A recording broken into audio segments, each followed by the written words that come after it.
Take just 20 seconds right now, close your eyes. Close your eyes for 20 seconds now and think about the things that are most important to you in your life. The things that you hold near and dear to your heart right now for 20 seconds.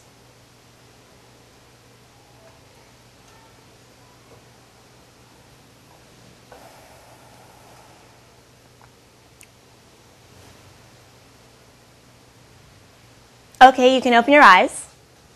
All right, now how many of you thought about the people that you care about, your family, the people that are near and dear to your heart, your loved ones? Okay, how many of you thought about something that you've worked hard for, you've earned, your home, your car, your business? Yes?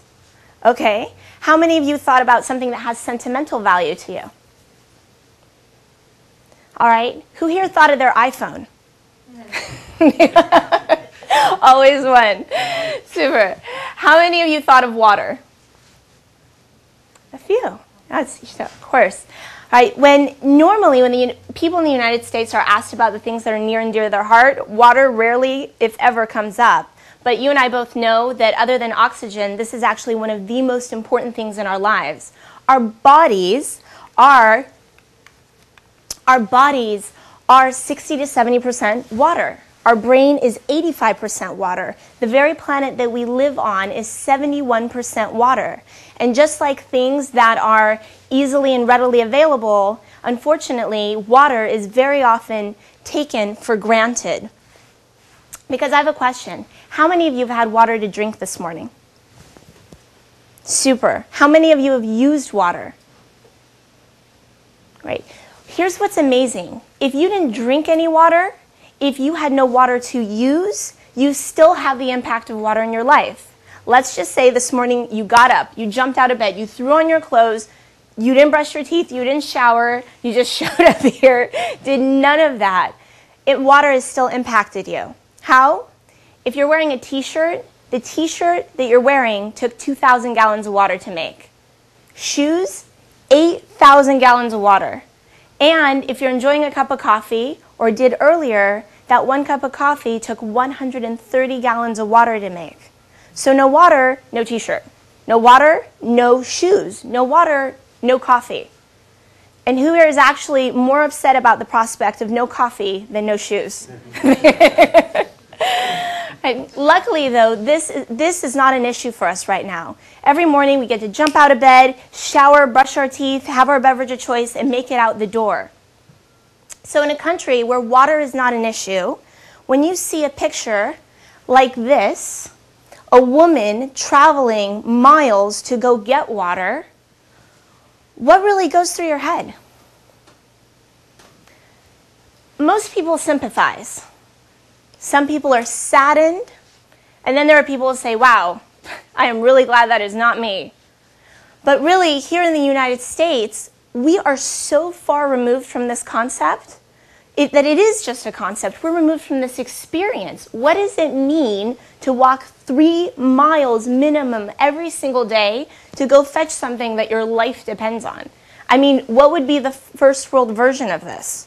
It'd probably look like this, right? I mean, really and truly, this would be our first version. People get antsy standing in line for 3 minutes at Starbucks waiting. The idea of walking 45 minutes to go get water, something that's available to us, is completely unrelatable. People cannot relate. But the question that I have is just because you can't relate, does that mean that you shouldn't do something about it? Because if you think about it, you can relate. If you have ever experienced pain, fear, anguish, heartbreak, you have feared for your life or the life of somebody that you love because of a health condition, then at the human emotional level, you can relate. And why is this important? Because in the 20 seconds that you took to think about the things that are the most important to you in your life, a mother on the other side of the world lost the most important thing to her in her life, her child. An astonishing fact is today that every 20 seconds, a child dies from an illness caused by waterborne disease. And who here has children under 5? Anybody? 90% of these children that die are under the age of 5 years old. This is what 2.5 billion people in the world are facing today. 2.5 billion people, the very thing that we take for granted, readily, easily available drinking water, is what people don't have. 2.5 billion people lack improved sanitation. This means no toilets, no plumbing, no drinking fountains. And 884 million don't have access to clean drinking water. So what is the result of this? The result is 1 out of 2, 50% of hospitalizations are due to illnesses coming from waterborne disease in the entire world. Children are absolutely robbed of an education because at a very early age they're pulled out of school to go help with fetching water. Diseases and infections that we don't know the name of, or maybe we read in a textbook a long time ago, is a very common thing in so many places around the world. Trachoma. Trachoma is an illness that 41 million people in the world have today. Active trachoma, what this does is it's an eye infection, right? It causes massive inflammation of the eye to the point where it's left untreated. With repeat infections, what happens is the eyelid folds in on itself, the cornea scratches the eye, the eyelashes scratch the cornea, leaving the person visually impaired or blind. And what ends up happening is somebody has to suffer a very painful surgery, or no surgery at all, and they're left the rest of their life, visually impaired. Think about it. Because they don't have access to water. Now, where is this happening? This is happening in India. It's happening in all parts of India. It's happening in Bangladesh. It's happening in Haiti. It's happening in Kenya. It's happening in Africa. The things that affect the global water crisis are vast. There's so many different things. There are things to just not having access. There are droughts all over the world. But there's one thing that actually affects the global water crisis more than anything else, and it's this: apathy. Now, contrary to popular belief, apathy is actually not the study of iPhone apps. Okay? This would be apology. This would be apology. Apathy, defined by Wikipedia in positive psychology, is when the individual feels like they do not possess the skill set necessary to confront the challenge, or where the individual believes they don't perceive any challenge at all, as in, what's the problem? I don't see a problem. I define apathy as a mixture of, I am really busy. I don't know what to do. That is not my problem. And you know what? I don't give a damn. And that is why I'm talking to you today. Not to share facts about the global water crisis with you so that you can shake your head in dismay for 15 minutes and then go back to your life. Because if you are here listening to me or you are watching on the internet, then you are part of a group of people who are interested and want to make a difference. And the reason I'm here today is to remind you of your power, and not only of your power, but your responsibility. Because it has been said again and again and again, to those who have been given great power comes great responsibility. We live in one of the richest nations in the world, where some of our poorest people live in luxury compared to people on the other side of the planet. And the question is, well, is there a problem or isn't there a problem? The question is, what can I do to help? What can I do? And that's why I'm here. And so I'm here to ask you, will you take a look at your own two hands and ask yourself, what is it that I can do to really make a difference? Because making a difference is not for people who join the Peace Corps or volunteer at soup kitchens on the weekends. This is something that each and every one of us has an opportunity to do, and something that each and every one of us can do. So the question is, will you make a difference? Will you really reach out and do that? because I'm curious, how many of you would like to make a difference? How many of you would like to know how to help? Outstanding. Super. So when I want to know how to make a difference in the areas that are important to me, I have a really dear friend of mine. How many have a friend you ask questions of all the time? Like they're your confidant, you go to them? Super. I talk to this friend all the time, every day. You actually may know my friend. I ask my friend, Google. How can I help? So when I went to Google and I asked, how can I help? I got lots and lots of answers. There are countless ways that you can make an impact and really contribute to what's going on the other side of the planet. And I'm going to share the few of the ones that really shined for me. Okay?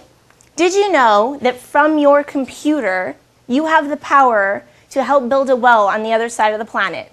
Water.org has actually been helping building wells and providing water for villages all over the world for 20 years now. They have an unbelievable system where you get to choose the community you want to support, decide how you want to help. You get to see week by week what the progress is of your project, and then at the end you get to see how you made a real and lasting difference.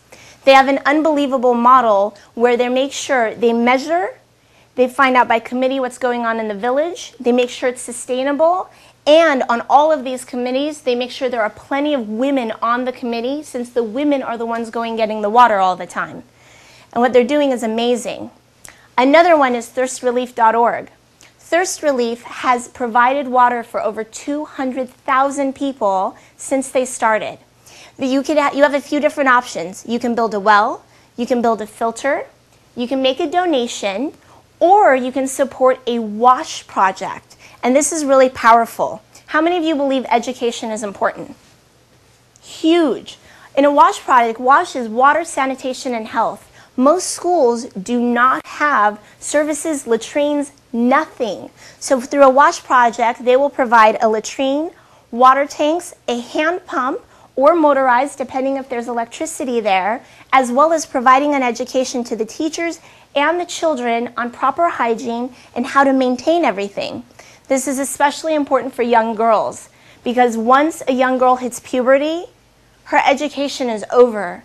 Because in the majority of places, when she hits puberty and starts to menstruate, there are no services, so she no longer gets to go to school.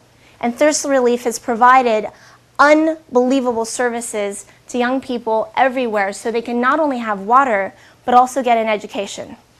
The last one is actually my favorite. How many of you here have a birthday? Me too. Me too. So for your birthday, on your birthday, you can change the world. Charity Water gives you the opportunity that on your birthday, you can choose something that you want to support fully and wholly anywhere on the world. Then you get to use the power of social media.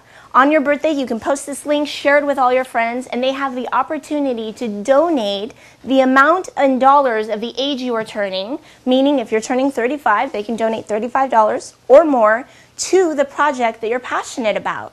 I love this because this uses the power of social media, and also you get to create awareness for something that is so very, very, very important. And I am setting mine up. My birthday is on May 15th. And in case you're wondering how old I'm turning, 85. Right? So really and truly, these are the ways that you can really make an impact. And some of you might be thinking, is this really going to make a difference? I mean, why even do this? What if I just scratch the surface? I mean, what's the big deal? I'll tell you this. You decide to do this now, and what you will have really done is given yourself a gift. And I'll tell you what I mean. I went to an awards ceremony back in November, and there was a woman there who was given an award for her courage. She created a website called baldisbeautiful.org while battling cancer to inspire other women going through their own thing and share her story. She said something that night that stayed with me. She said that when you need help, help somebody. When you need help, help somebody. And if you decide to do this and truly make an impact now, the difference that it will make in your life is profound. because there is few greater fulfillments on this planet than the feeling of unconditional giving. And the next time you see a picture like this, you won't think, wow, that's really too bad. You will think, I did something. I made an impact. And the next time the seed this will plant in your own life, the next time you are faced with a challenge, personal, professional, in your business, you will know, you will remember, and you will know, I can do something about that. Say it. Say it to yourself right now. I can do something about that. And I hope because of your example, your friends, your colleagues, your family, your children will be inspired. And they too will say, I can do something about that. Thank you.